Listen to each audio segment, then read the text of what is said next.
Sorry for you. No, that's okay. That's all good. I was just going to say, if any of you have questions, feel free to also put them in the chat during my presentation. That won't throw me. I'm very happy also to stop my talk and just answer any questions in between. Most of the talk is scripted, but I'll probably also just talk about some things that just occur to me as we go along. Should I just let people know how to do that? If they're interested in intersecting, you can either write it in the chat. The bar below has all the options. Either write it in the chat, raise your hand if you want to participate with your voice, and add the question in the Q&A bar as well, and we can. Great. Yeah, perfect. And obviously there's also time at the end of the talk. Yeah. I'll start sharing my screen. Okay, and I'll remove me from you. Great. Okay. So I will talk to you all about avant-garde little magazines and what magazines can teach us about community, about inclusivity, about the canon, about reading, about form, about politics. And it's really a talk that's also offering maybe ways of reading little magazines. And the ultimate aim, I guess, is to celebrate small press publishing. And the talk is based on my book. Now, where's my cover of my book? There we go. Provisional Avant-Gardes, and my research into different artistic and literary communities throughout the 20th century, all the way to the present. And discovering all these magazines throughout my research really humbled me, and maybe because of their small stature, they made me realize that ideas are materially grounded, that ideas are grounded in community, that theory and practice are intimately bound up. And I also became interested in how print technologies across the 20th century, so for example, letterpress, photo offset, mimeography, or Xerox, define and enable specific forms of formal experimentation with language on the page, with design, also new modes of distribution, and lastly, also new types of avant-garde communities. Whether it's the American poet Bernadette Meyer claiming that the mimeograph was a way to get away from the precious poem on the page with luxurious white space around it, or maybe magazines that reflect on their own print technology. Sorry, I have to go back a second. As we see here in Jennifer Moxley's permanent Xerox edition of The Impercipient, and this is also where I've got my title from today, Silent Pillow of a Generation, which was the subtitle. So we see just in these two examples, editors and poets and also readers have attributed political meanings to material forms and also to print technologies. Just as technological changes and material forms have shaped how a community or individual poets could work. So for me, this was an important realization to just see that theoretical ideas or abstract ideas are always grounded in practice. And I wanted to write about magazines as someone who has also appeared in magazines and also edited a couple of small magazines, or as someone who is involved in and emotionally attached to contemporary communities of artists and poets. Among practitioners, I think it's now maybe almost a truism to argue that small press publishing is empowering, but this is not always the case for scholars or mainstream presses and audiences who maybe don't even know about small presses or focus on sort of the individual genius, poet or artist or the individual artwork. And so I just want to read you one quote by Virginia Woolf, who wrote in her book, 3 Guineas. She says, "By using typewriters and duplicators, you can at once rid yourself of the pressure of boards, policies, and editors and speak your own mind, which is our definition of intellectual liberty. and I'll come back to that later on, this promise of intellectual independence that publishing your own magazine can offer you. Sounds like it's time to start your own mag, as Steve Abbott put it in his magazine Soup, and this is also a magazine we'll hear about in a minute. So just to come back to the book, to give you a little bit of context what the book is about. So the book tells the story of a number of different literary and artistic communities who have used the magazine for their aesthetics and politics, often to kind of merge aesthetics and politics. It's also a book about how avant-garde groups form, work, dissolve, agree, disagree, and how they forge radical ways of art, thinking, writing, making, and new forms of community through the medium of the magazine. I think it's also really a book about how we can forge a more inclusive notion of the avant-garde across time and find more inclusive ways or dynamic ways of thinking about artistic communities in the present. So how can we be more inclusive or open-minded in our editing, in our writing and reading, in our publishing and curating? So in that sense, the book is very historical, but it's addressed to the present, and it tries to learn from the past. Most of the magazines I want to discuss tonight and share with you were published in North America, but what I'll say is applicable to many other national and cultural contexts in terms of a formal or media-specific analysis.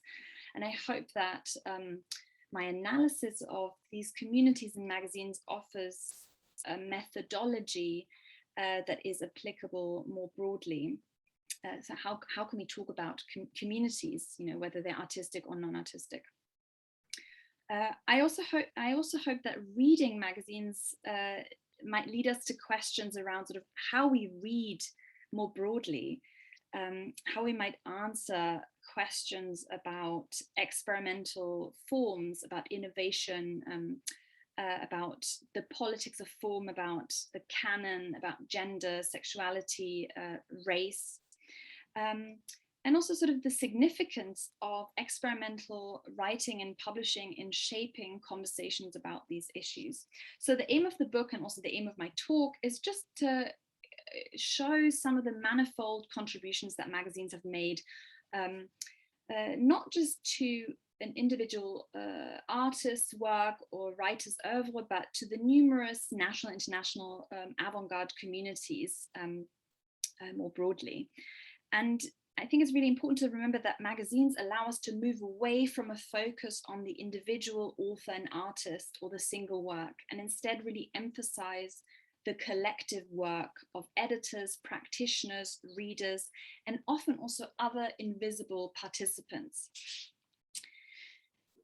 So first of all, what do we mean by little magazines? My simple definition is usually little magazines may sometimes look like little books. So they usually appear as sheets of paper or other material that's folded or assembled or bound in some shape, as maybe say distinct from a scroll.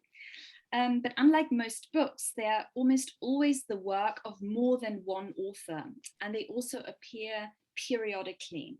So seriality is built into the medium, even if that never materializes. So their mode of circulation aims towards appearing more than once, and this is sometimes evident, in the title. I mean, we can see this here, quarterly, some magazines have these identifiers, monthly, quarterly, or they just give like a number.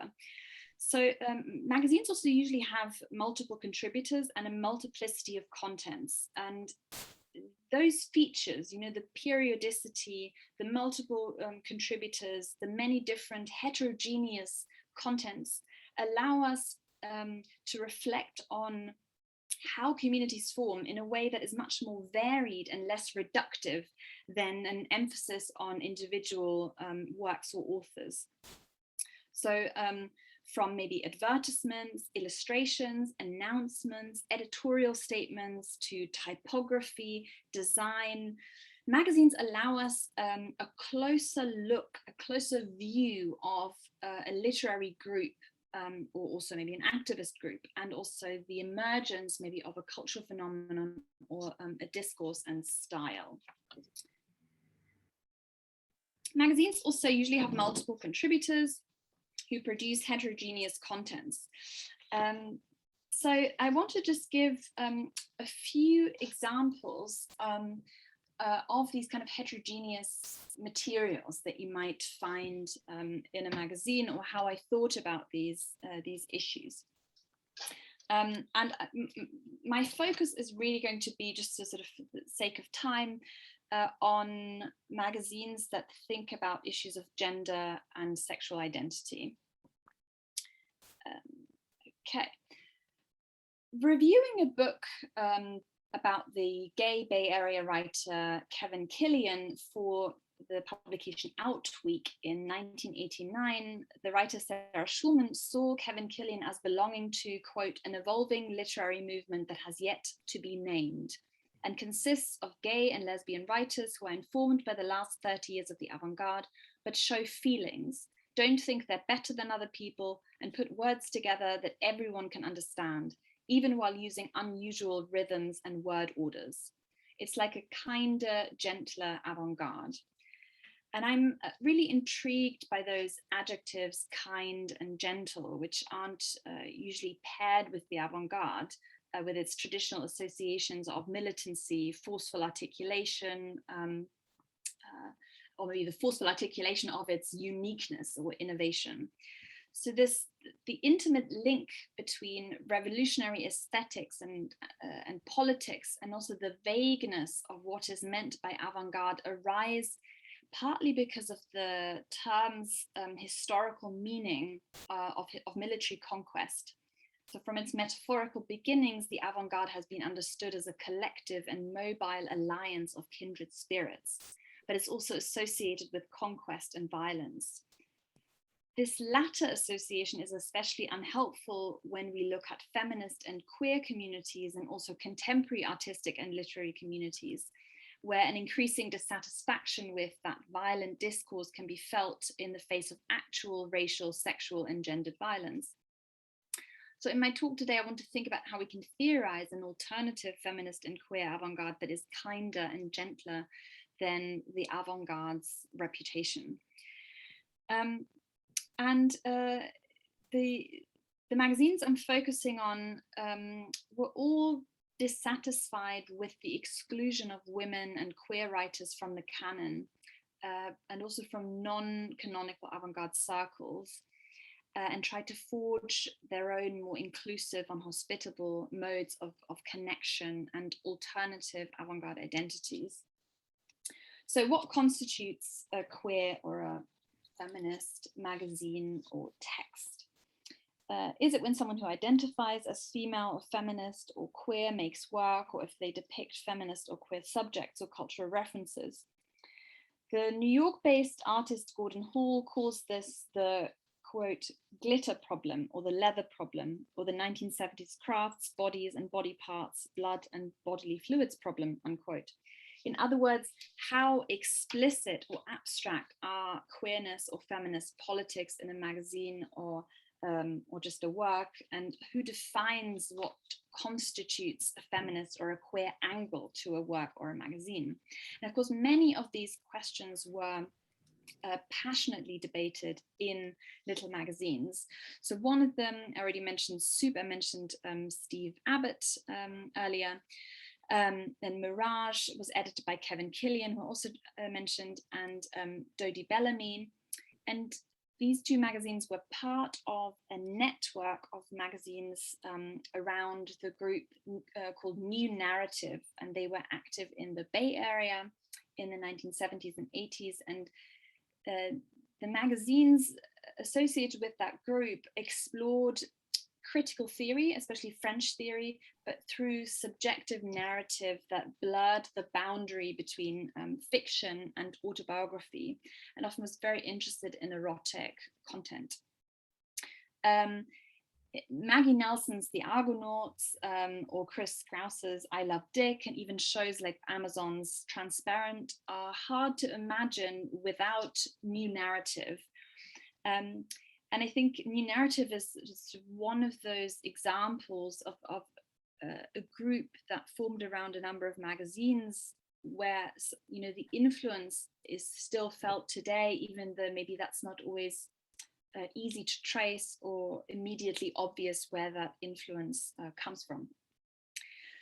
New narrative writers who published in these magazines considered narrative a stylistic aid to readerly emancipation in its capacity for expressing politics and engaging with their larger community. So in the wake of the gay liberation movement, the AIDS crisis, and Reaganism's homophobic violence, queer writers found themselves confronted with the inescapability of, and also the compulsion to return to the body and the body's vulnerability.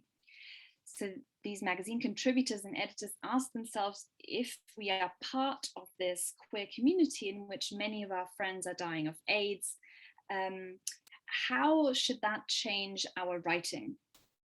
Aaron Shuren, a gay Bay Area activist and poet, and also a contributor to this magazine, Soup Here, explained 2 decades after the epidemic, quote, "How to write about or into AIDS became for me an unavoidable confrontation and challenged explorative composition with its insistence of thematic content."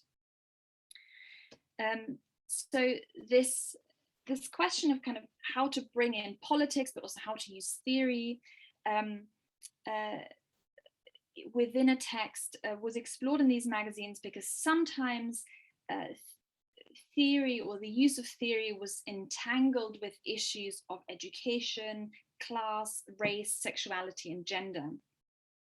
So many magazine contributors who were unhappy with a more obscure or exclusive version of theory began to ask how magazines could negotiate forms of rhetoric, pedagogy, and theory that avoided being authoritarian or obscure and exclusive, but remained confident and rigorous.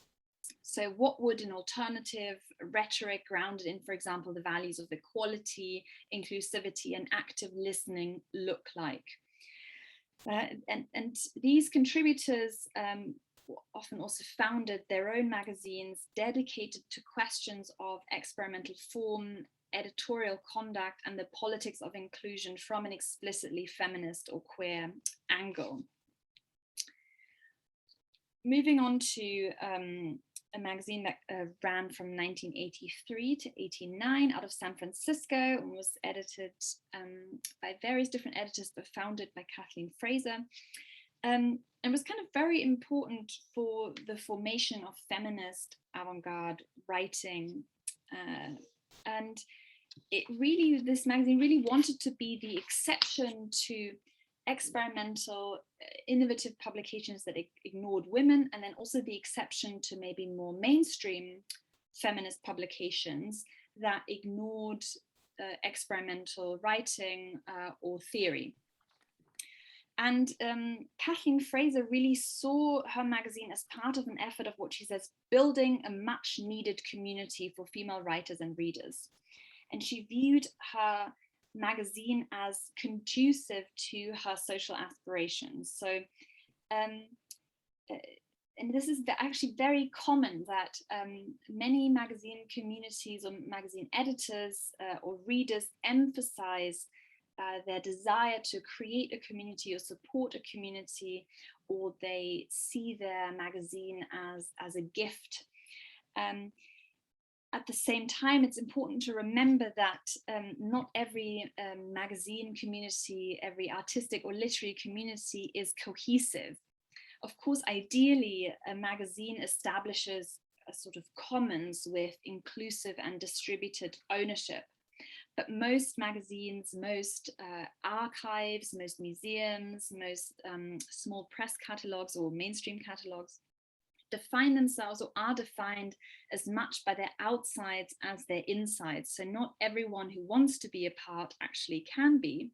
and the magazine commons are patrolled by editors and critics, which is also one of the reasons we as either artists or writers or editors or critics, curators, archivists, or just as readers need to think about which magazines we pay attention to, which small press, or which books we buy and where we buy them, for what reason, which voices do we want to surface from the past or elevate in the present, and maybe also question our own taste. You know, what works do we deem worthy? What does that mean if I have this this particular taste? Where does that come from? How am I conditioned in that way? Or what's my positionality? Also, what value systems does a work or a magazine support? How does this or that work or magazine make an intervention in the present? Since the mid-1970s, I would say, but increasingly so from the 80s, feminist digital magazines started using, or increasingly using, forums in their magazines. And so the magazines and also magazine forums became venues or tools in which they could ask really difficult questions about ethical authorship or ethical editorship, or about the supposed opposition between theory and practice, or between avant-gardism and feminism. And these questions were debated and given a politics of form. And I'm really interested in this idea of a politics of form. So how can magazines or forums themselves be considered political rather than just a receptacle for politics? So how is it also about form and not just about content? Just want to show a few examples here of publications. So I view the magazine medium and also these forums in their pages as ideal formats through which we can analyze feminist and feminist or avant-garde communities more broadly.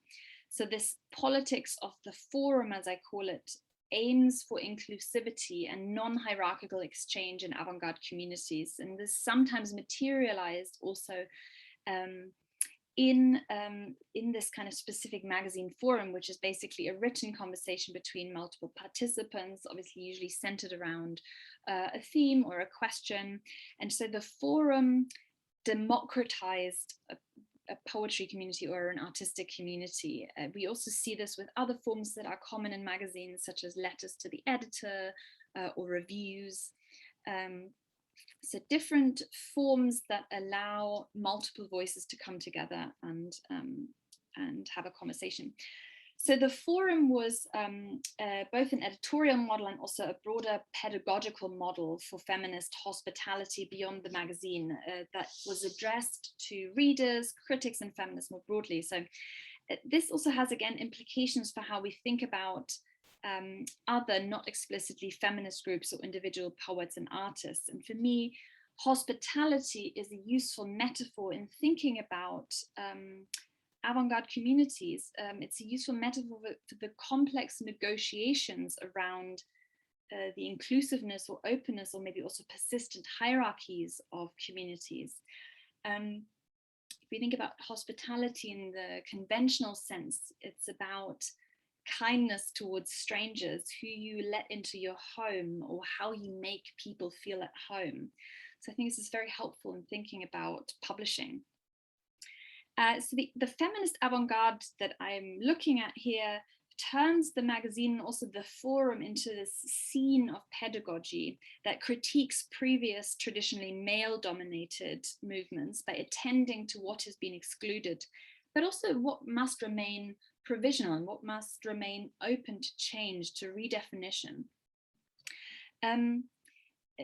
And in this view, the maybe allegedly anti-identity, theory-driven or hierarchical, maybe also manifesto-heavy avant-garde is then maybe only one among many other possible manifestations of avant-garde, and not sort of the measure of all others. So one of my aims in this book was also to present different versions of the avant-garde. So not that there's just this one correct way of being avant-garde or the one correct way of being a really good magazine, you know, but there are these multiple manifestations.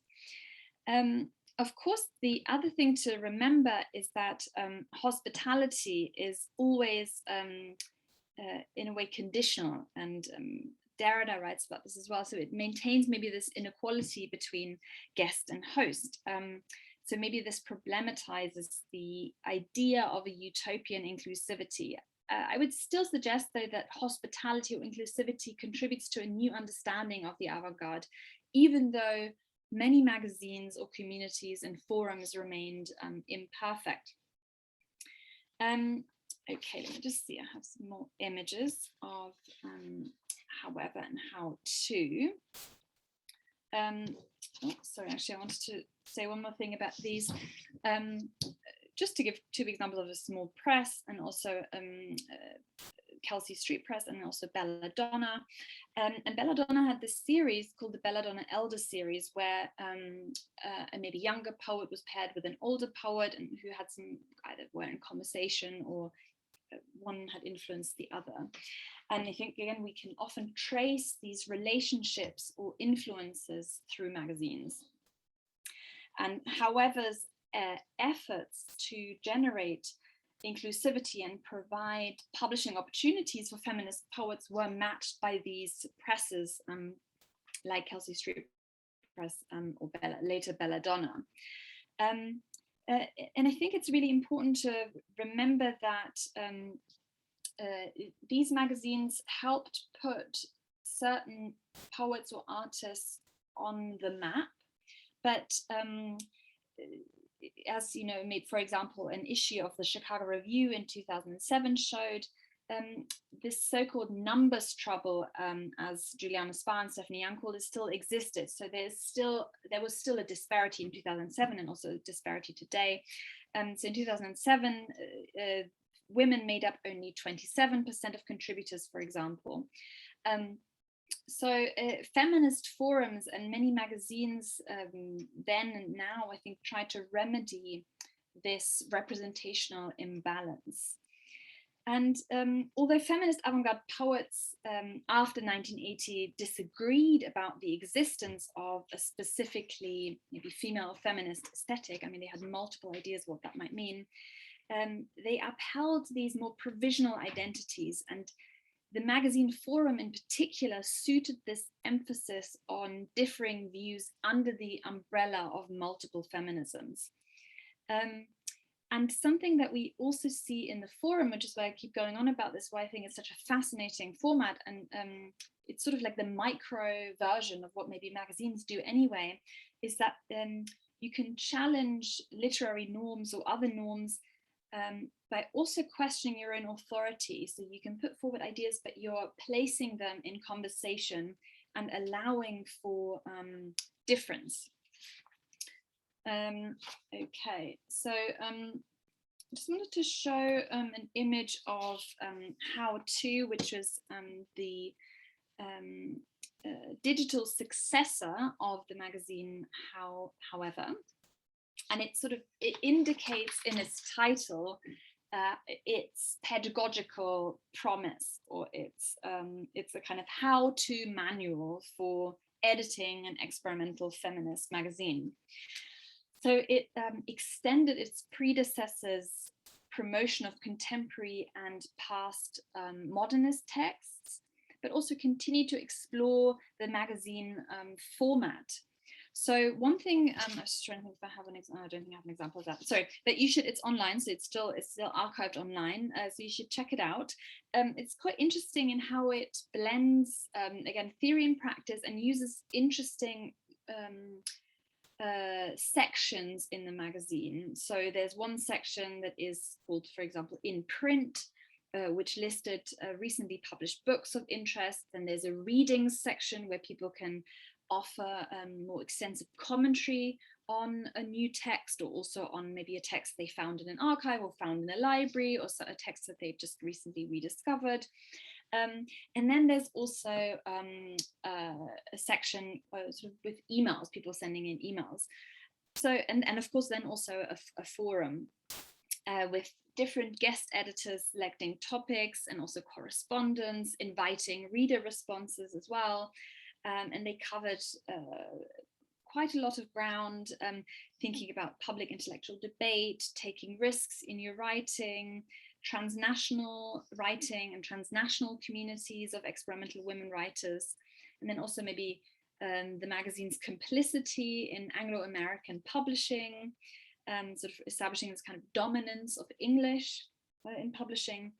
And again, we see that this attempt of the magazine to counteract a unifying program, which is maybe something we have come to expect of avant-gardes, especially if we think of historical avant-gardes. We think of very loud manifestos, these declarations that people make, with statements that are kind of, you know, that sort of screamed at the reader, with imperatives: do this, do that, or this is what I stand for, we stand for.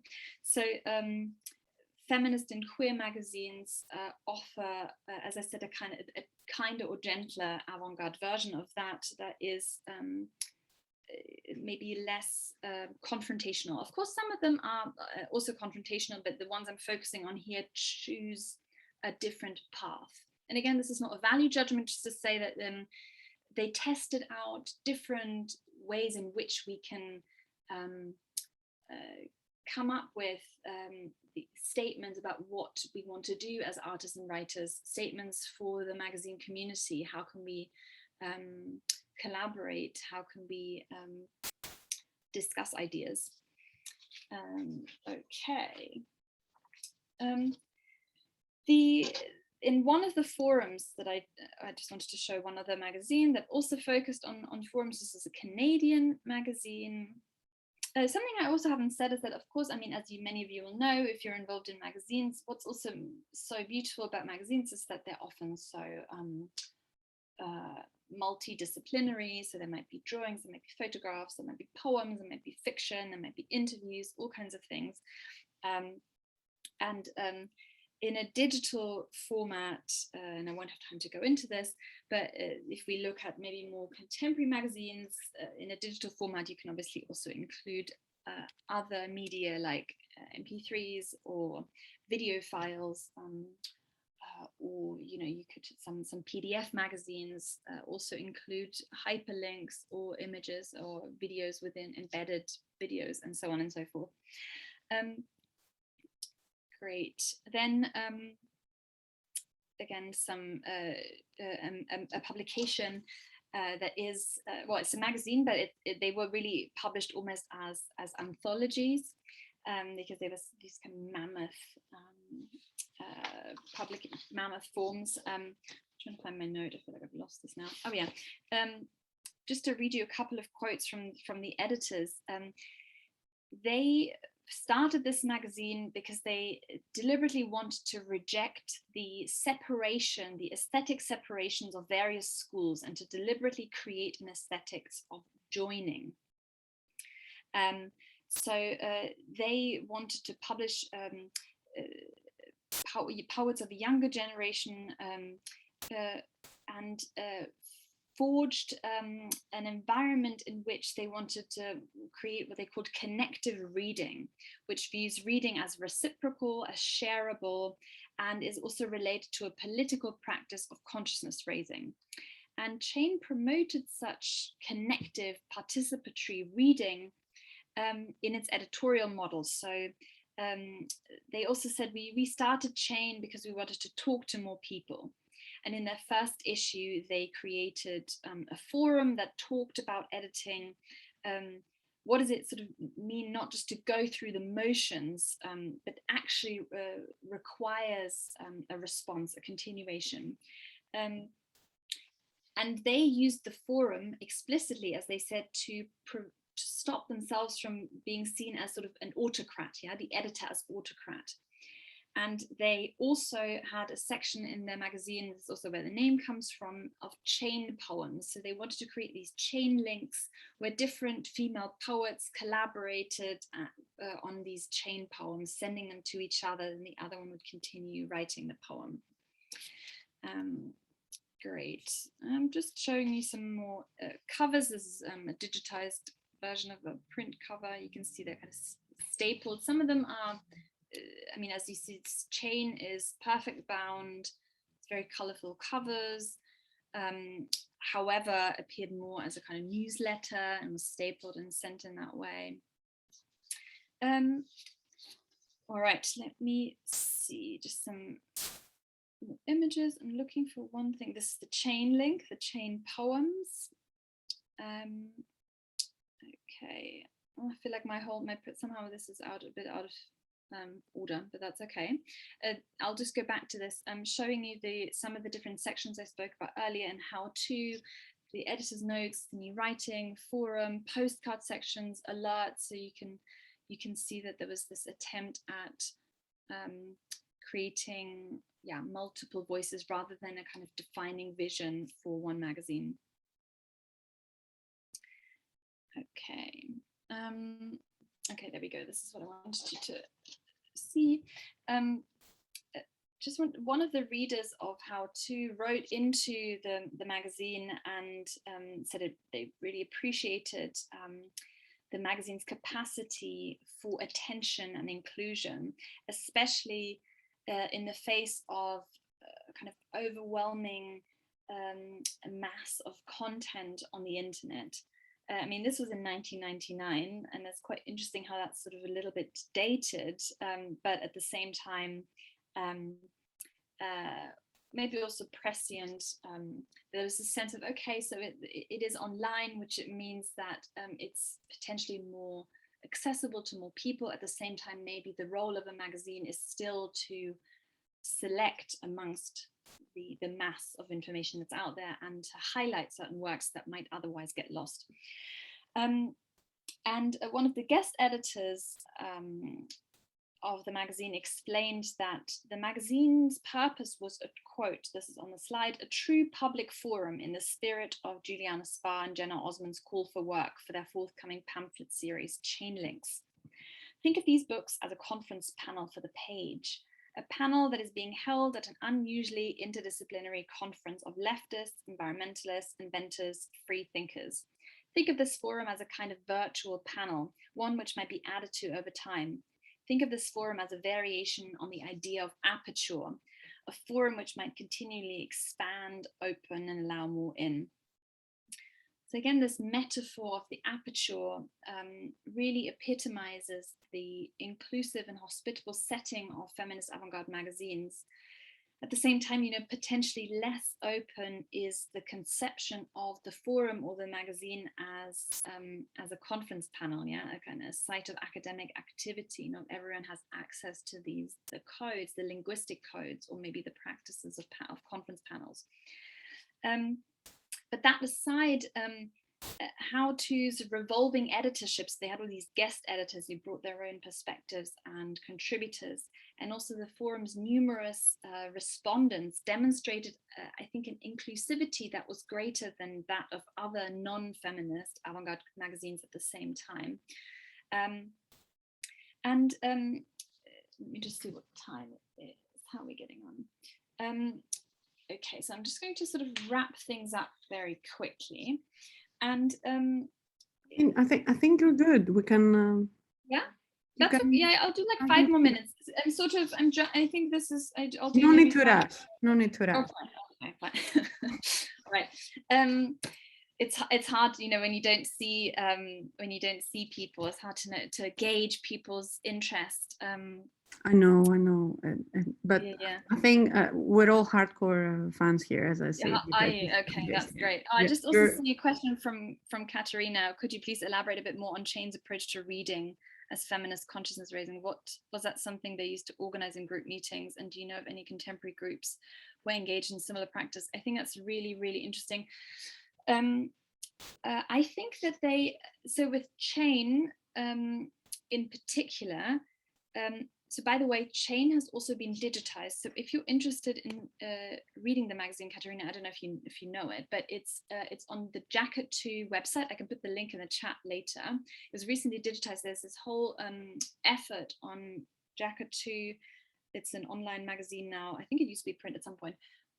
Various older magazines have been digitized in the high-res PDFs. And every issue has a different theme, and they always also invited guest editors to curate a separate section, and different issues have always, I think, reviews in the magazine. So I think what we noticed, I think in particular in feminist magazines, and that's true of Chain, of However, and also How To, is that they really foreground reviews as well. So not just showing the work, but also putting that work in conversation and offering a kind of maybe critical appraisal that is missing either maybe from in other venues or in kind of more the mainstream critical acclaim. In terms of contemporary groups that do this, there was, I'm just trying to think, I think the contemporary magazine that also offers this, there's a magazine in the UK called Spam. Again, I can put this in the chat later if you remind me or email me. And they have something called the Spam Plaza, where they also offer these very interesting reviews and commentaries. I'm just fascinated by that, you know, different engagements with magazines. There was also a magazine, I think that's now defunct, again, like a UK magazine. Again, I can only speak for sort of UK or American magazines, that published reviews. Don't remember now its names. Materials, I think, is one. No Prizes out of Cambridge. I'll let sort of that question percolate a bit, because things always come to me after a while, or if I think about the question.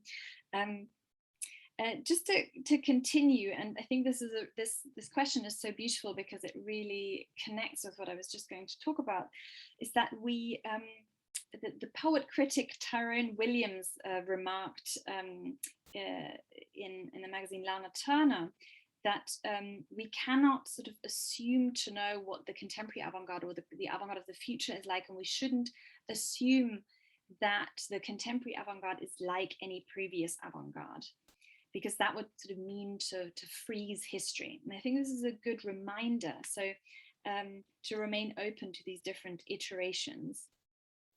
Okay, I just wanted to read, or I want to read you one quote by, I think I have this actually somewhere else. Let me just see. Let me see if I can go back here for a second. There's this nice quote by Hannah Arendt that I always connect with magazines, and she says that the remedy for unpredictability, for the chaotic uncertainty of the future, is contained in the faculty to make and keep promises. So Arendt might help us understand our own desire as writers and readers for avant-garde promises, but also to see the possibilities in embracing uncertainty when studying avant-gardes. Binding oneself through promises, she writes, serves to set up in the ocean of uncertainty, which the future is by definition, islands of security without which not even continuity, let alone durability of any kind, would be possible in the relationships between men. So promises for Arendt are connected to community. They depend on plurality, on the presence and acting of others. And I'm interested in this binding power of the promise of an avant-garde magazine community and its various forms of labor.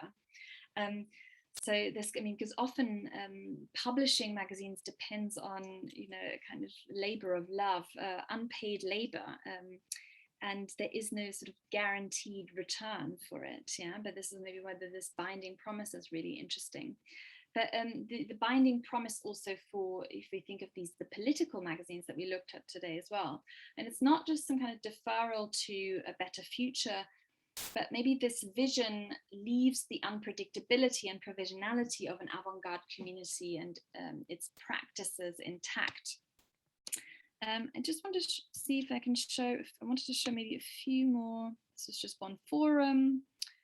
And sort of to end with a few more reflections just on kind of what we can take away from this idea of hospitality. And I think what we can learn from Rattle Moon, this was the magazine here, there was one contributor who kind of asked, in what language do we address each other? I think this is, again, something we can take away from that for ourselves. Like, in what language do we address each other as editors, as writers, as critics, as readers? And maybe this is the kind of provisionality or the provisionality of any possible answer is the condition, you know, for avant-garde magazines. So to conclude, the self-reliance, the democratic access, and also independent thinking promised by small press publishing and little magazines has motivated many editors throughout the 20th and also into the 21st century. So again and again, editors and contributors have remembered their magazine fondly and considered small press publishing to be empowering. A former co-editor of However, Susan Jeever, reminisces as an institution that is not a home or a house, However has been a sanctuary in which to hone, to flex, to inquire, from which to venture out. Editors and contributors were the first to see their magazines as objects worthy of study. And like, again, I'm just jumping around in time a little bit.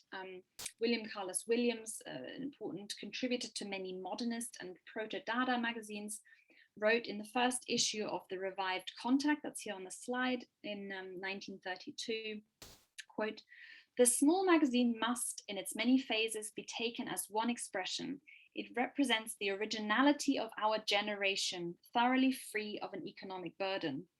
Nothing could be more useful to the present day writer, the alert critic, than to read and reread the actual work produced by those who have made the small magazine during the past 30 years. And of course, you know, we can extend this. Maybe there's nothing could be more useful to the present day critic to read and reread these magazines of the last century and also of our contemporaries."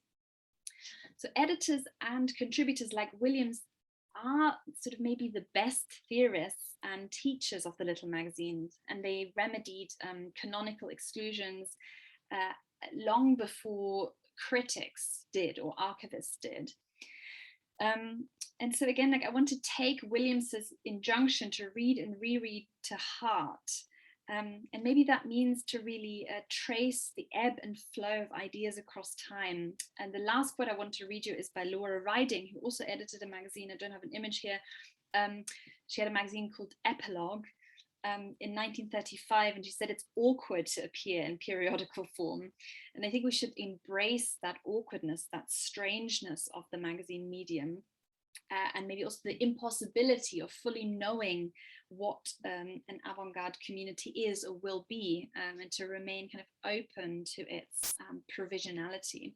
And with that, I'll end because we're close to the end. I want to also leave some time for more questions, or if you want me to go back over some slides. I realized I think I didn't really let you didn't really get to see some of those. So I can just leave these up on the screen, or if you want to read one of the editorial letters by the chain editors, Juliana Svao, Jenna Osman, I might leave that one up maybe. Yeah, this is great. We can leave that on. Any questions or comments? It's a lot to take in. I also know that, you know, it's, if you don't know the materials, it can sometimes be a lot, but I hope that you can take some things away from that, or some even just maybe some images or some language, you know, that resonates with you. We'll have a question. Mm-hmm. We have two questions, or a question and a comment by Loizos. Differences, similarities between self-published little magazines and zines and are there examples in your research which could be considered hybrids? Maybe. So do you mean so? I think what's interesting about little magazines, and this is why I talk about little magazines rather than say big commercial magazines. I mean, if we, what would be like a big commercial magazine, Vogue, right? Let's say a fashion magazine. I don't know. I think little magazines are always in some way self-published because they don't have the backing of, you know, a major kind of a board, or they don't have they're not really very commercial, and they often almost always publish either themselves or their friends because they are from within a community. So I think they kind of undo maybe also that distinction between like sort of self-publishing, because they also want to question that hierarchy of having maybe an editor or an agent. I mean, they might obviously still have editors, but it's an editor from within a community rather a kind of distant, anonymous editor. And in terms of zines, I think what's interesting is that these, let's say, some earlier magazines, whether they're modernist, but also maybe some from conceptual art magazines, then some queer magazines, feminist magazines, magazines allow us to create this link between earlier periods and then the kind of DIY movement and like punk zines or riot girl zines. They have that intention of kind of, as I said in some of these quotes, of self-reliance and yeah, not depending on someone else's taste or money as well. So they're often, a lot of little magazines obviously run out of money, or they depend either on subscriptions or maybe on later on, you know, funding bodies start to give money also to little magazines. Yeah, I hope that answered your question, but if you want me to clarify, let me know. Yeah, any other comments or questions? I also wanted to show this again, and we didn't really dwell on this very much, but I really like this image of the cover, sort of these women at the machines. It's both, it could be a kind of critique of mechanized labor, but there's also something about the materiality, or kind of thinking about writing as work, and maybe that it maybe also a kind of self-conscious moment where magazines also show us that the kind of work that's behind them, or maybe even the print technology that they use. I didn't get a chance to show you some of the other ones that explicitly maybe reference their own print technology, but that's something I'm really, really interested in. What are the possibilities of Xerox, you know, Xerox in particular, now because you asked about zines and let's say punk zines or riot girl zines or other DIY zines. Xerox has always been this very affordable print and distribution medium. And the other thing that's great about Xerox, and that created these creative possibilities as well for writers, is that you can put lots of things side by side. You can just you can scan them at the same time. You can have these overlaps. You can also copy other people's texts very easily. You know, you don't even have to lay it out. You can just cut and paste. Yeah. So it also created this kind of cut and paste aesthetic, yeah, a kind of appropriative aesthetic.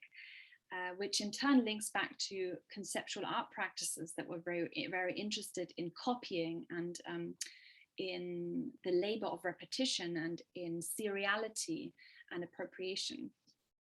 So all these kind of connections that we can trace through the study of magazines. Any other comments or thoughts?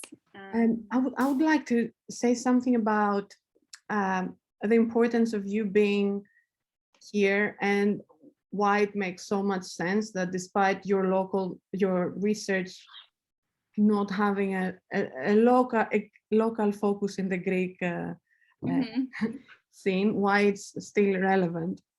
I read your book, I think when it came out in 2019, if I'm not mistaken, and it was such a relief for me. I completely saw myself and my practice and my friends' practice as part of this actually quite long history of like more than 100 years old artistic practices that have been neglected or undocumented and unseen. And it was so important for me. And partly this is what the art book fair is meant to do. The Athens Art Book Fair is meant to do. It's meant to give a platform to these practices, mine included, that are invisible. And I guess there's some global characteristics of this of these practices. Global in inverted commas, obviously global in terms of like common in communities where these kind of technologies are easily accessible, let's say, like such as the Xerox printer. And talked about democratizing, and you talked about accessibility, and also you talked about the new writing group whose style is so palpable and evident in the practices that I see around me. And I wish we could have said a bit more about that, but I think we're in the end. Which contemporary writing group? What do you mean? I can maybe say one more thing. Or, I mean, like in like a lot of, let's say, from artists that we'll be showing next weekend. Like right, yes. In the fair, there's so much of queer and feminist writing has to do with like autobiography, with fragmentation, with reappropriation. It's all this, the inclusion of pop culture. It's all these things that have been carried over by this group that is still not that credited for. Yes, exactly. I think they really aren't credited. That's very, very true. And the other thing I will say is that what I think is fascinating about the I know that, so this was more a historical moment, but you're right to draw these parallels. And this is also why I kept going on about hospitality, because I think this metaphor is really useful for us when we think about the contemporary moment, when everything is still this kind of amorphous, yet to be formed mass, you know, when we precisely because it's not yet history and we are part of this, so we can also shape this moment. We have a responsibility as well, but we should also remain open in our description of this work, and curious. And I think we can learn from these earlier magazines and thinking about what language also maybe to use, or how to address, how do we address each other, how do we address these magazines, these feminist and queer practices. And also I think they remind us that yes, there are maybe some stylistic features, as you mentioned, like fragmentation, autobiography, all of these things, but then also that ultimately what really matters is giving presence to different voices. That, you know, it's about a kind of presence of these people need to be heard, and then it's not just about the content, but also about the form and the mediums of distribution, like magazines, you know, to have different voices be present in them. Maybe. I mean, it's really showing that during this century, these types of communities have been using this medium. It really renders well for autonomy and self-reliance. Absolutely. And also I think we tend to forget that the ideas that persist, or like certain styles or avant-garde movements, or even you know, I don't know, if we think of cubism or conceptual art, all these features that might be now we think of as recognizable, or Dada, they emerged in conversation with others. They were never really the idea of just one person, and magazines are just the testament to that. They evidence that If you look Yeah, at magazines, so true. there's just no doubt that you can just no longer just, you know, sort of pretend that someone is this kind of original, has like a completely original idea. Yeah. And I think that's really beautiful. And this is why I said why it was humbling for me, even as someone who is already, you know, so invested. But even for me, this was such a beautiful reminder, you know, of, of collectivity of ideas. Yeah, I think humbling and a relief. These are two good. And a relief, yes. And it's like, oh, I don't need to, and it's been done. It's okay. I can be part of this thing, and I'm yeah. So thank you for writing this book, and thank you for being here with us tonight. Hopefully you'll be able to be physically present next year, and maybe with something more performative we can see. Yeah, that'd be great. I don't want to keep you any longer because that's okay. Thanks so much. And if anyone has any more questions, you can also send me an email. I can just put it in the chat. One of my email addresses. Yeah, any other questions or comments? Yeah, I'd love to hear from you. And thanks so much for listening. And again, thank you for inviting me. And yeah, I hope the fair goes really well. And yeah, I'd love to. Thank you. Thanks for listening, everyone. This was the end of our first day, which was more historical. Tomorrow we're gonna do something more βιωματικό, τέλος πάντων. We're gonna be hearing from people who are practicing in the city with us. We have two discussions / presentations of projects. So hopefully we can see you tomorrow. And if not, on the weekend during the fair. Thanks again. Bye bye, everyone. Καληνύχτα.